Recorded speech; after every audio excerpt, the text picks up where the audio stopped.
Да, я старая. И ничего с этим я поделать не могу. Аромат любви. Скажите, пожалуйста, есть ли разница между той Пугачевой, которая сегодня пела «Ням-ням», и той Пугачевой, которая когда-то исполнила «Арлекино»? И если есть, то какая она? Какая песня, такая я. Какая жизнь, такая песня. Здравствуйте, дорогие зрители! Вы на канале «Истории и мифы СССР». Сегодня мы погрузимся в одну из самых интригующих загадок советской и постсоветской эстрады.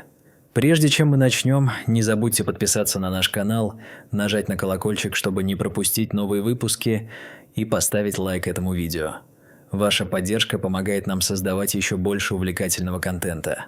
Что если вся официальная летопись любви Аллы Пугачевой – это ложь? Что все ее 5 мужей и бесчисленные прославленные возлюбленные были всего лишь прикрытием, завесой, за которой она на протяжении всей своей жизни скрывала одного единственного мужчину. Мужчину, чье имя она опасалась произносить вслух. Мужчину, который был ее подлинной, всепоглощающей и самой сокровенной любовью.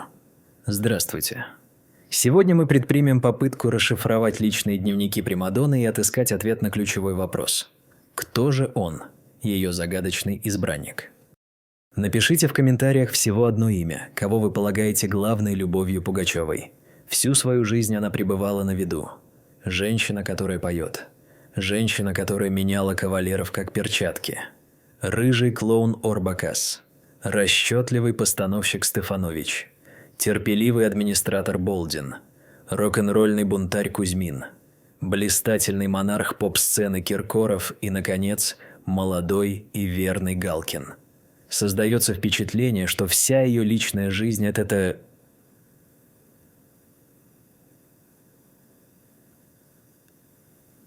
калейдоскоп громких романов, бракосочетаний и разводов. Она коллекционировала мужские сердца, словно другие собирают почтовые марки. Но что, если все это лишь представление? Спектакль, который она гениально исполняла на протяжении 50 лет. Что, если за кулисами этой бурной интимной жизни таилась совершенно иная история? История о тихой, глубокой и, вероятно, безответной любви.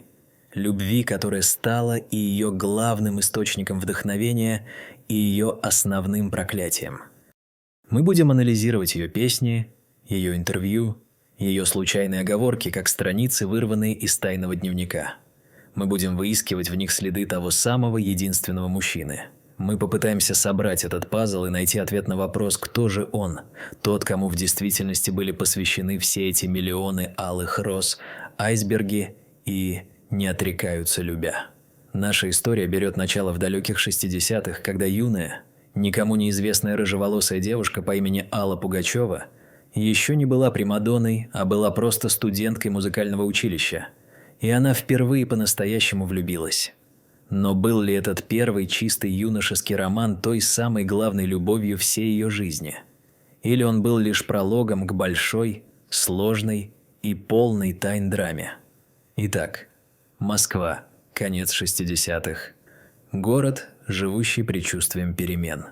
И в этом городе, в стенах Государственного музыкального училища имени Ипполитова Иванова зажглась новая рыжая дерзкая звезда Алла Пугачева. Она еще не примадонна. Она еще не женщина, которая поет. Она просто студентка дирижерско-хорового отделения. Но в ней уже тогда клокотал вулкан. Вулкан таланта, амбиций и невероятной, почти животной жажды жизни. Именно в это время, в 1969 году, она встречает его, своего первого супруга Миколаса Орбакаса. Он был ее полной противоположностью. Тихий, умиротворенный, голубоглазый литовский парень, артист цирка, клоун, человек из другого мира, мира, где все было просто, понятно и расписано по минутам. Репетиции, представления, гастроли. Он был землей, а она была пламенем. Что свело их вместе? Была ли это та самая всепоглощающая любовь с первого взгляда, или это был расчет? Расчет молодой амбициозной девушки, которой требовалась московская прописка, заветный документ, открывавший двери к столичной карьере. Опора, тихая гавань, откуда можно было бы начать свой штурм музыкального Олимпа. В своих более поздних, редких и откровенных интервью Пугачева будет говорить о нем с неизменной теплотой. Хороший парень, надежный отец моего ребенка. Но ни в одном ее слове, ни в одной ее интонации вы не обнаружите и намека на ту сумасшедшую, испепеляющую страсть, которая станет ее визитной карточкой. Их брак напоминал студенческий роман, который слишком быстро перерос в семью. Они поженились. В 1971 году у них родилась дочь Кристина. Казалось бы, вот оно, простое женское счастье. Любящий муж, ребенок, дом. Но для Пугачевой это простое счастье было клеткой. Ее душа рвалась на сцену, ее песни требовали выхода. Она не могла быть просто женой и матерью. Она была рождена для иного. Миколас не понимал этой ее одержимости. Он любил свою тихую, уютную жизнь. Он любил свою работу в цирке. Он хотел, чтобы его жена была дома, варила борщи, ждала его с гастролей, а она хотела гореть. Сгорать дотла на сцене и возрождаться из пепла в аплодисментах. Их миры были несовместимы, их брак был обречен. Спустя всего 4 года, в 1973-м, они развелись тихо, мирно, без скандалов. Как расходятся в море корабли, у которых разные курсы. Миколас Орбакас, несомненно, оставил важный след в ее жизни. Он подарил ей дочь, которая станет ее главной опорой и самым близким человеком. Он был ее первым мужчиной, первым мужем. Но был ли он ее главной любовью? Нет. Все ее дневники, все ее песни того периода кричат об одном – одиночество, непонимание и отчаянный, почти восторженный поиск. Поиск того, кто сможет понять ее, того, кто будет говорить с ней на одном языке. На языке музыки, страсти и безумия. После тихого и почти незаметного ухода Миколаса Орбакаса сцена жизни Аллы Пугачевой недолго оставалась пустой, и на ней появился человек, который был его полной противоположностью. Не клоун, а режиссер, не мечтатель, а циничный и гениальный стратег. Имя этого человека – Александр Стефанович. И именно он, а не кто-либо другой, стал настоящим архитектором, подлинным пигмалионом, который изваял из талантливой, но никому неизвестной певицы ту самую грандиозную, скандальную и недосягаемую примадонну. Их встреча была не случайностью. Это был кастинг. Стефанович, модный и успешный кинорежиссер студии «Мосфильм», искал героиню для своего нового фильма. Он искал новое лицо, новый голос, новый миф. И он его нашел в рыжеволосой, голосистой и невероятно амбициозной девушке по имени Алла. Но и она, в свою очередь, нашла то, что искала. Она нашла не просто мужчину, она нашла ключ. Ключ к главному советскому искусству – кино. Ключ к всесоюзной славе. Их союз был не браком по любви. Это был контракт. Сделка, заключенная на небесах шоу-бизнеса. Он дает ей славу. Она дает ему свой талант. Стефанович был гением пиара. Он понимал, что в Советском Союзе, где все должны быть одинаковыми, публику можно покорить только одним – историей, легендой, мифом. И он начал создавать миф об Алле Пугачевой. Он придумал для нее образ. Образ сильной, независимой, но глубоко одинокой женщины. Женщины, которая бросила вызов всем – мужчинам, обществу, системе. Женщины, у которой есть только один любовник, сцена и только один друг – зритель. Он учил ее всему – как вести себя на сцене, как давать интервью, как провоцировать скандалы, как превращать свою личную жизнь в бесконечный сериал, за которым будет следить вся страна. Он был режиссером не только ее фильмов, но и ее жизни. Их брак, заключенный в 1977 году, стал частью этого спектакля. Это был союз двух равных, двух амбициозных хищников, которые использовали друг друга для достижения своих целей. Вершиной их совместного творчества стал фильм «Женщина, которая поет». Этот фильм, вышедший в 1978 году, сделал Пугачеву суперзвездой всесоюзного масштаба. Вся страна рыдала под историю певицы Анны Стрельцовой, которая пожертвовала личным счастьем ради сцены. Но чью историю на самом деле рассказывал этот фильм? Чье одиночество, чью боль она так гениально играла на экране и пела в своих песнях? Была ли это боль от расставания со Стефановичем? Нет. Их союз, построенный на расчете, также на расчете и закончился. Когда Пугачева стала звездой номер один, Когда она сама стала системой, ей больше не был нужен режиссер. Она переросла его. И в 1981 году их брак распался. Распался громко, со скандалами, с разделом имущества. Как распадаются бизнес-проекты, а не любовные союзы. Стефанович дал ей корону. Он посадил ее на трон. Но смог ли он завоевать ее сердце? Смог ли он стать тем самым, единственным, ради которого она была готова на все? Судя по тому, что происходило в ее жизни дальше, ответ очевиден – нет. Ее сердце все еще было свободно, и оно жаждало совсем другого, не холодного расчета, а испепеляющего, безумного рок-н-ролльного огня. Империя должна была управляться. После того, как корона была возложена на ее голову, Алле Пугачевой нужен был не просто муж, а канцлер, не любовник, а верный и всемогущий администратор, который возьмет на себя всю грязную, рутинную, но жизненно важную работу по управлению ее растущей славой. И такой человек уже давно был рядом с ней, в тени, ждал своего часа. Его звали Евгений Болдин. Он появился в ее жизни еще в 70-м году как директор ее коллектива «Рецитал». Он не был ни клоуном, ни режиссером. Он был функционером, человеком системы госконцерта, всемогущей организации, контролировавшей советскую эстраду. Он знал все ходы и выходы. Он умел договариваться с партийными боссами, доставать дефицитную аппаратуру, пробивать гастроли.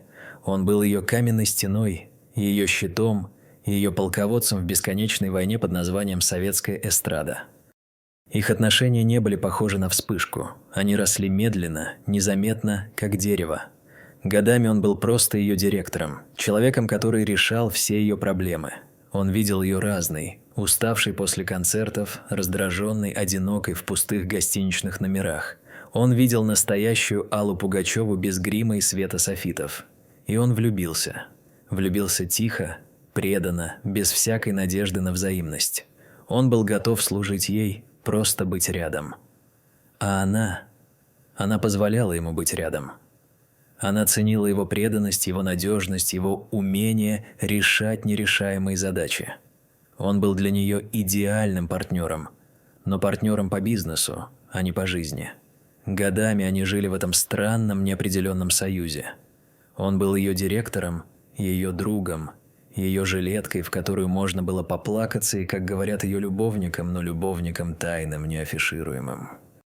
Их официальный брак, заключенный только в 1985 году, был скорее формальностью, попыткой узаконить то, что и так уже существовало, попыткой создать видимость нормальной, стабильной семьи. И вот здесь, в этой точке, в этом тихом, спокойном браке с верным и надежным Болдиным, мы подходим к главному парадоксу ее жизни. Казалось бы, вот он, идеальный мужчина, тот, кто посвятил ей всю свою жизнь. Тот, кто любил ее не за славу, а вопреки ей. Может быть, он и был той самой настоящей любовью, которую она так долго искала. Но если мы заглянем в ее тайный дневник, в ее песни того периода, мы увидим совсем другую картину. Мы увидим не тихую гавань, а бушующий океан. Мы услышим не слова благодарности, а крик отчаяния. Потому что именно в это время, в середине 80-х, в ее жизнь ворвался он, настоящий ураган. Человек, который чуть не разрушил ее империю и который подарил ей самые счастливые и самые мучительные мгновения в ее жизни. Евгений Болдин, верный и преданный, с ужасом наблюдал, как на его глазах его королева, его жена, сходит с ума от любви. Но от любви не к нему, а к молодому, дерзкому, никому неизвестному рок-музыканту. Его звали Владимир Кузьмин. И он был всем тем, чем не был надежный, интеллигентный Болдин. Если Болдин был классической музыкой, то Кузьмин был рок-н-роллом. Если Болдин был костюмом-тройкой, то Кузьмин был кожаной курткой. Если Болдин был стабильностью, то Кузьмин был землетрясением. Он появился в ее жизни в 1984 году. Совсем молодой, на 12 лет ее младше. Красивый, дерзкий, талантливый и абсолютно безнадежно неуправляемый. Он играл в группе «Динамик», которая пыталась привнести в советскую эстраду дух настоящего запретного западного рока. Их встреча была неизбежна. Она была звездой номер один. Он был бунтарем, который мечтал сбросить ее с трона. Он не признавал ее авторитета. Он считал ее попсой, продажной певичкой, которая превратила музыку в шоу-бизнес. И когда они встретились на каком-то концерте, должна была вспыхнуть война. Но вместо войны вспыхнуло нечто совсем другое.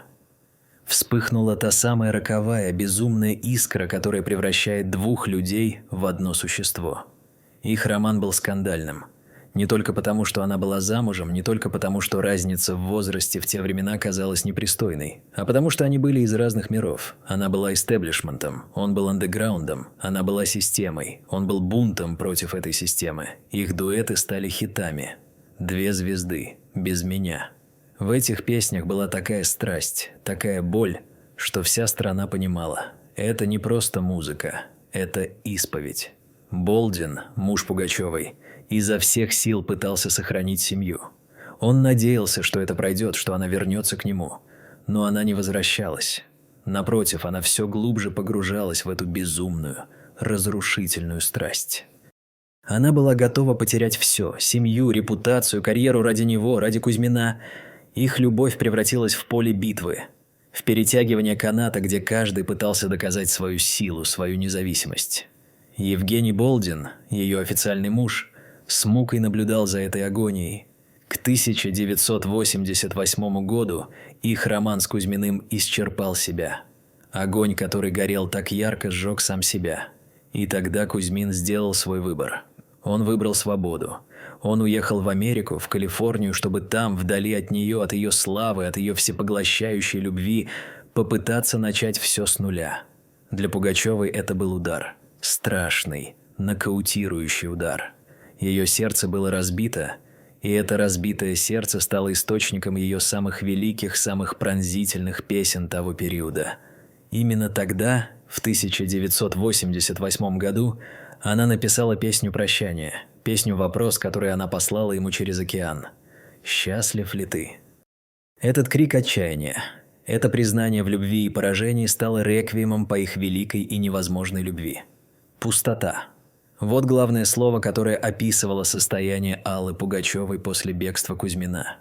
Ее империя была в порядке. Ее трон был непоколебим.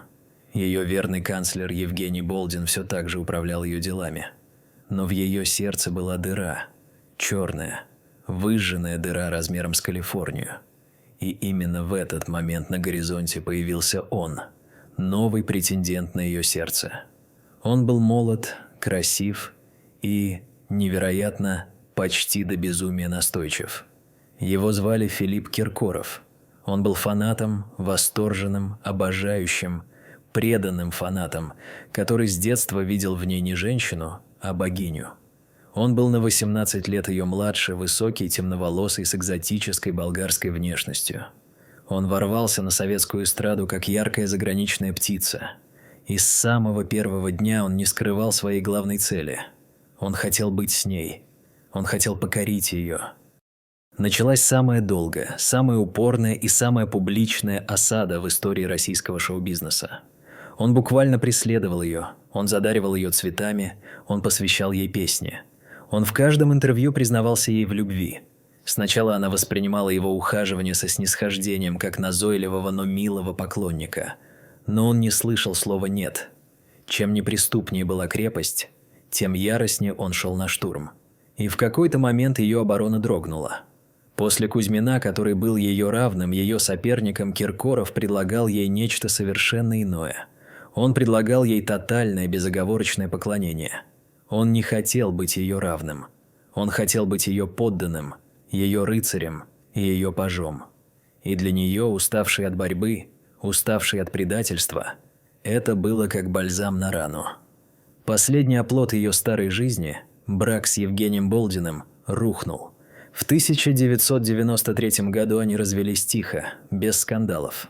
В начале 1994 года Алла Пугачева наконец сказала «да». 15 марта 1994 года в Санкт-Петербурге сам мэр города Анатолий Собчак лично поставил штампы в их паспорта. Вся страна, затаив дыхание, наблюдала за этим спектаклем в духе бурных 90-х. Алла Пугачева, женщина-легенда, и Филипп Киркоров, ее верный рыцарь, стали мужем и женой. Началась новая эра. Эра, которую журналисты тут же окрестили эпохой фиал. Ох и фиалы. Их брак продлился 11 лет. Целую вечность по меркам шоу-бизнеса. И все эти 11 лет они были на вершине. Самая популярная, самая обсуждаемая, самая богатая пара страны.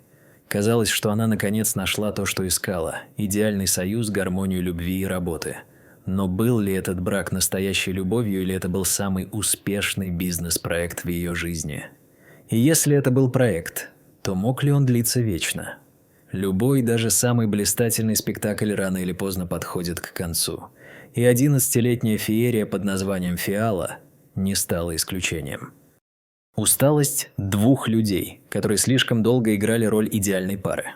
И в этой истории есть один поразительный, почти шекспировский по своему драматизму факт. Человека, который станет причиной их окончательного разрыва, в жизнь Пугачевой привел сам Филипп Киркоров. Это случилось в 2001 году в Витебске на фестивале «Славянский базар». Именно там, за кулисами, король российской эстрады, сам того не ведая, представил своей королеве того, кто займет его трон. Его звали Максим Галкин. Он был не похож ни на кого из ее прошлого. Он не был поп-звездой. Он был пародистом, интеллектуалом, человеком, чье главное оружие было не голос, а ум. Он был моложе ее на 27 лет. Целая пропасть. Но в их общении этой пропасти не чувствовалось. Они говорили на одном языке. На языке иронии, самоиронии и тонкого интеллектуального юмора. Их роман начался не с публичной осады, а с тихих тайных телефонных разговоров, с редких встреч, скрытых от посторонних глаз. Пугачева, уставшая от роли богини, вдруг обнаружила рядом с собой человека, который не боится над ней подшучивать, который видит в ней не примадонну, а просто женщину, умную, смешную, ранимую. В 2005 году брак с Киркоровым был официально расторгнут. Громкого скандала не было. Они разошлись мудро, как близкие родственники, которыми, по сути, и стали. Король уступил свое место. 10 лет, с 2001 по 2011 год, они просто жили вместе, не регистрируя свои отношения. Их брак, заключенный только в 2011 году, уже не был похож на коронацию, как с Киркоровым. Это был тихий, почти семейный праздник. А в 2013 году произошло событие, которое окончательно перевернуло все представления об их союзе. У них родились дети, двойняшки Гарри и Лиза, рожденные от суррогатной матери. Это был самый сильный, самый неожиданный и самый убедительный ответ всем скептикам. Алла Пугачева в свои 64 года снова стала матерью. И в этом материнстве она, кажется, нашла свое последнее, самое главное призвание. Она с головой ушла в семью. Она перестала гастролировать. Она стала жить жизнью обычной счастливой женщины, жены и матери. Казалось, что ее тайный дневник, наконец, дописан. Последняя глава. Счастливый конец. Но так ли это на самом деле? Если мы посмотрим на творчество Аллы Пугачевой, мы увидим, что самые великие, самые пронзительные, самые гениальные ее песни рождались не в моменты счастья, а в моменты боли, одиночества и несчастной любви. Ее настоящей, единственной любовью всегда была не любовь, а боль. Боль, которая превращалась в музыку. Боль, которая превращалась в аплодисменты. Боль, которая делала ее великой. Но что, если мы ошибаемся? Что, если существовал один человек, который и был источником всей этой боли? Человек, который не был ни ее мужем, ни ее официальным любовником. Человек, чье имя она боялась произносить, и чья тень незримо присутствовала в каждом ее браке и в каждой ее песне. Чтобы ответить на этот вопрос, нам придется вернуться в самое начало. В 70-е, в то время, когда молодая Алла Пугачева, еще не обремененная славой и браками, только начинала свой путь. Именно тогда в ее жизни появился человек, который был не просто музыкантом, он был поэтом, он был гением, он был голосом целого поколения, и его звали Владимир Высоцкий. Официально они были просто знакомы, коллеги по цеху. Но те, кто знал их близко, говорят о другом. Они говорят о странной, почти мистической связи, которая существовала между ними. Он хриплоголосый бард, актер легендарного театра на Таганке, бунтарь. Его песни были запрещены, его образ жизни был вызовом всей советской системе. Он был женат на французской актрисе Марине Влади. Существует легенда, что Высоцкий был влюблен в Пугачеву, что он посвящал ей песни. А она смотрела на него с обожанием, с трепетом, с благоговением. Он был для нее не просто кумиром. Он был богом. Были ли они любовниками, мы никогда не узнаем этого наверняка. Но есть одно неопровержимое доказательство их связи. Это ее творчество. После его смерти в 1981 году Пугачева сделала то, чего не делала никогда. Она посвятила ему целый цикл песен. «Я больше не ревную». «Беда». И самое главное, самое пронзительное – о поэтах. И вот здесь мы подходим к нашей главной гипотезе. Что если Владимир Высоцкий и был той самой главной, тайной любовью всей ее жизни? Любовью недосягаемой, любовью невозможной, любовью, которая так и не смогла состояться, но которая стала для нее вечным источником вдохновения и вечным источником боли. Что если все ее последующие мужчины были лишь попыткой найти его черты в других, его бунтарский дух в Кузьмине, его масштаб личности в ком-то еще? Попыткой, которая каждый раз заканчивалась неудачей, потому что заменить гения невозможно. Но что если мы все это время шли по ложному следу? Что если вся эта красивая, трагическая история о неразделенной любви к Владимиру Высоцкому – это лишь еще один миф?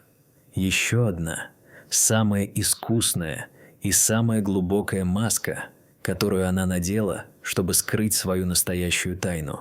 Алла Пугачева – это не просто певица, это феномен, это явление, ее трагедия – это не трагедия неразделенной любви к мужчине, это трагедия гения, трагедия человека, который перерос всех и вся. Все ее мужчины, все ее мужья были лишь спутниками, планетами, которые вращались вокруг нее, Солнца. Владимир Кузьмин – единственный, кто был ей равней, единственный, кто бросил ей вызов. И именно поэтому их союз был невозможен. Два Солнца не могут существовать в одной системе. Так кого же она любила на самом деле? Ответ прост и страшен. Никого. И всех. Она любила в них отражение самой себя. Она любила их любовь к себе. Ее единственной, настоящей, всепоглощающей любовью была не любовь к мужчине, и даже не любовь к музыке, а любовь к себе, к своему гению, к своему отражению в глазах миллионов поклонников. Но если ее сердце было черной дырой, которая поглощала любовь, то должен был быть хотя бы один человек во Вселенной, которому она сама отдавала свой свет. Бескорыстно, без остатка. И такой человек в ее жизни был всегда, с самого начала. И это не мужчина. Это ее дочь, Кристина Орбакайте. Именно в отношениях с дочерью мы видим ту другую Аллу Пугачеву, не примадонну, не императрицу, а просто мать. Любящую, тревожную, иногда деспотичную, но всегда до безумия преданную своему ребенку. Именно в любви к Кристине мы видим ту самую жертвенную, бескорыстную любовь, которую мы так долго искали в ее отношениях с мужчинами. 24 февраля 2022 года мир, к которому привыкла Алла Пугачева, рухнул. Началась война. Война, которая разделила ее мир, ее страну, ее публику на «до» и «после». И в этой новой страшной реальности молчать было уже невозможно. Нужно было делать выбор, и она его сделала. Вернее, его сделал за нее ее муж, Максим Галкин. Он одним из первых открыто и резко осудил войну. В одночасье из любимца публики он превратился во врага народа, в иностранного агента. Для нее, для Пугачевой, это был момент истины. Она оказалась перед выбором. Либо остаться со своей страной, со своей публикой и предать своего мужа, либо остаться со своим мужем и стать предательницей для своей страны. Она выбрала мужа. Она выбрала семью. Она выбрала любовь. Они уехали из России. Ее отъезд стал шоком, громче, чем все ее свадьбы и разводы вместе взятые. В сентябре 2022 года, когда Максима Галкина официально внесли в список иностранных агентов, она написала свой знаменитый пост. Пост, в котором она попросила Министерство юстиции зачислить и ее в ряды иноагентов своей любимой страны, потому что она солидарна со своим мужем, честным, порядочным и неподкупным патриотом России, желающим своей родине процветания, мирной жизни, свободы слова и прекращения гибели наших ребят за иллюзорные цели. Это был взрыв. Это было то самое последнее извержение вулкана. Вся ее жизнь, вся ее карьера были лишь долгой, очень долгой подготовкой к этому главному поступку. Она, которая всю жизнь играла в любовь, в последний, самый важный момент своей жизни доказала, что она умеет любить по-настоящему. Так кто же в итоге был ее главной любовью? Арбакас, который дал ей дочь. Стефанович, который дал ей корону. Болдин, который дал ей стабильность. Кузьмин, который дал ей страсть. Киркоров, который дал ей поклонение. Или Галкин, который дал ей свободу. Ответ на этот вопрос – это и есть финал нашей истории. Ее главной любовью, ее единственным, вечным и самым требовательным партнером никогда не был мужчина.